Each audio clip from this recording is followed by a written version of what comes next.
खूप वेळा आई माझ्या बापाला ऊन बोलली ग तू, पण माझा बाप शब्दानं बोलला नाही. पण आता मी चालले, बाप तुझ्याकडून दुखवला, पप्पा तुझ्याकडून दुखवले, तर मी पप्पांना म्हणायची जाऊ दे, तिचा स्वभावच तसा आहे. पण आता मी चालले, माझ्या पप्पाला कुणी राहिलं नाही जोडीदार, माझ्या पप्पाला मनातली गोष्ट सांगायला कुणी राहिलं नाही. बघ, त्याला जेवायला देऊ नको, पण त्याला आजपासून ऊन बोलत जाऊ नको. पोराला म्हणली, बाळ्या पप्पाला जीव लाव रे.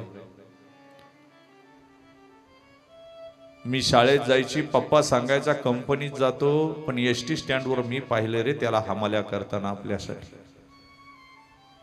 तायडे काळजी करू नको, मी बूट पॉलिश करीन, पण माझ्या पप्पाला जीव लावीन. तुझ्यावर विश्वास आहे रे, तुझ्यावर विश्वास आहे. पण तुझं लग्न झालंय ना 2 महिन्यापूर्वी, फक्त तिचं ऐकून माझ्या मम्मी पप्पाला अंतर देऊ नको. बस, ती लेक असते गड्या.